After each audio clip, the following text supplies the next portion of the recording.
For as long as professional sports teams have been around, mascots have been standing right alongside them. Weird, wacky, and colorful characters designed to rile up the crowd and keep them rooting for their home team. And Major League Baseball has been no exception to this. In fact, over the years, MLB has seen dozens of mascots appear on their fields. Some good, some bad, and some, well, really bad. But for better or for worse, these mascots are almost always memorable. However, there's at least one exception to this rule. A mascot from the late 1970s that, through a series of unfortunate events, only lasted 3 seasons, and that almost nobody remembers today. This is the story of Dandy the Yankee. This is Sports Oddity.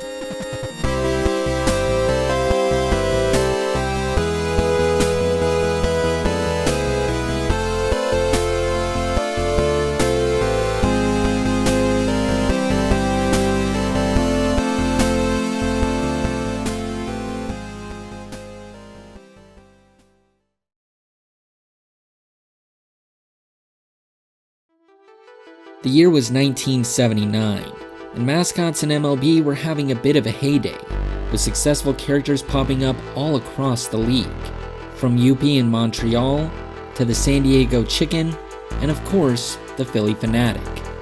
Seeing this trend, George Steinbrenner and his team decided it was time to put a Yankee twist on the kooky character craze, and in their eyes, there was only one person up for the task.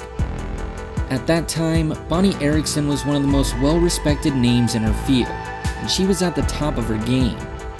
She originally made her name with the Jim Henson Company, where she was responsible for designing some of the most iconic Muppets characters, including Miss Piggy and Statler and Waldorf.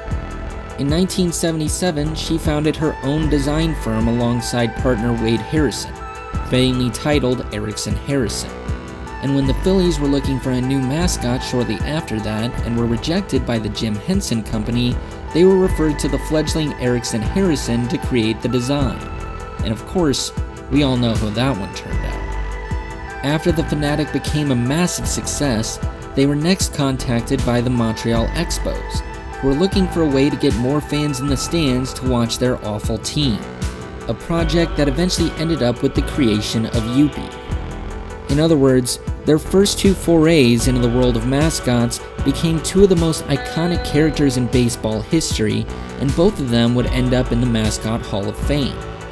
So it came as no surprise that the Yankees were the next ones to call.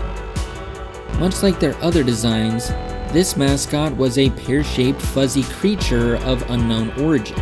But what made this one unique was that it was designed specifically to resemble an old-timey Yankee ball player, with the Yankee logo on his chest, pinstripes going up and down his body, a comically large baseball bat, a handlebar mustache, and a Yankee cap that spun around. After a large-scale marketing campaign and a fan naming contest in New York City, it was decided that this new creation would be named Dandy, as in Yankee Doodle Dandy, and he would make his debut after the All-Star break in 1979. By all accounts, it was looking like this experiment was going to be a success.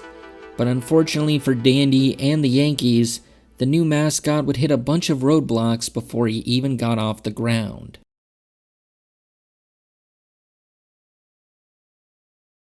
In particular, there were 2 key events that happened just a month apart from each other that ultimately led to Dandy's demise. The first one came just a few short weeks before his official debut in Yankee Stadium, when the Yankees were visiting the Seattle Mariners. The story goes like this. On his way to the ballpark that night to pitch, Yankees pitcher Ron Guidry ended up sharing a cab with the actor who played the San Diego Chicken, who at that time was performing at the Kingdome. This came as a pleasant surprise for Guidry, whose wife was apparently a huge fan of the Chicken. So, on the way to the ballpark, they decided to plan out a skit between the 2 of them, where during one of Guidry's warm-ups, the Chicken would come out, mess around with Guidry, and put a hex on the baseball. You know, just harmless fun. But there was one thing that they didn't account for, and that was the temper of Lou Piniella. Right before the Chicken came out on the field to do his skit with Guidry, Lou Piniella had struck out to end the Yankees' half of the inning, so he was already annoyed, but seeing the chicken on the field messing around with the baseball sent him over the edge. He charged at the mascot.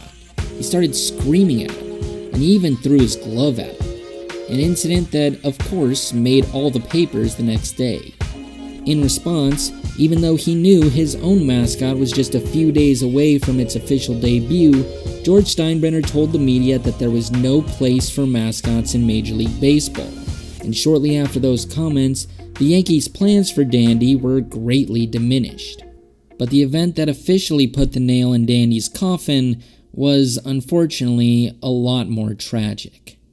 See, because of both of their prominent mustaches, Dandy drew a lot of comparisons to then Yankees catcher Thurman Munson, and as a result, many fans and players drew a connection between the two due to their similar appearances.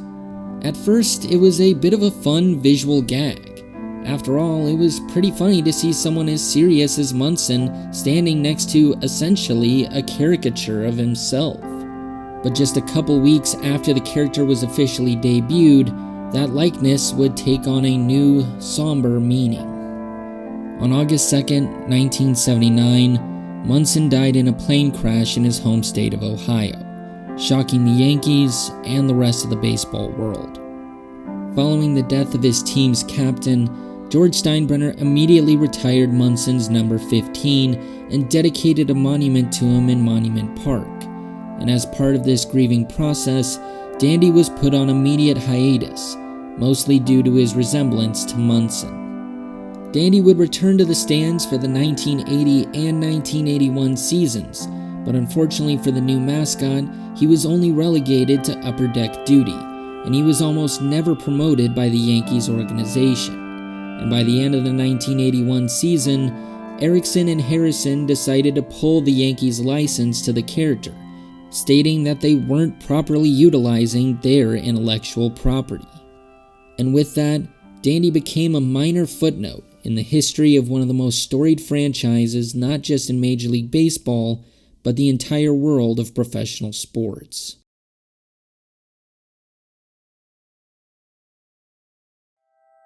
Some people might look at Dandy's lack of longevity and come to the conclusion that he was a bad mascot, or that it was a bad idea to create a mascot for the Yankees in the first place.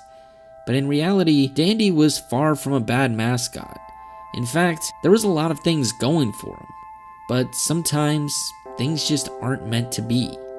Like a lot of things in life, Dandy was just a victim of bad timing. Sometimes, you can have everything going for you and still have everything turn out wrong. That's just how the world is, and that's okay. Perhaps in the future, Dandy may get a second life and finally get a real shot to be the mascot his creators knew he could be. But for now, all we can do is try to appreciate him for what he was, because he deserved a way better outcome than the one that he actually got. How's it going, everyone? Connor here with the Diamond, and thank you so much for watching this episode of Sports Oddity. If you like what you saw, you can check out more of our content by clicking the link right next to me, or if you're in the mood for more baseball content, we've curated some of our favorite baseball videos into a playlist that you can check out down below. As always, be sure to like, subscribe, and follow us on social media at The Diamond US on Facebook, Twitter, and Instagram. Thanks again for watching, and we'll see you next time.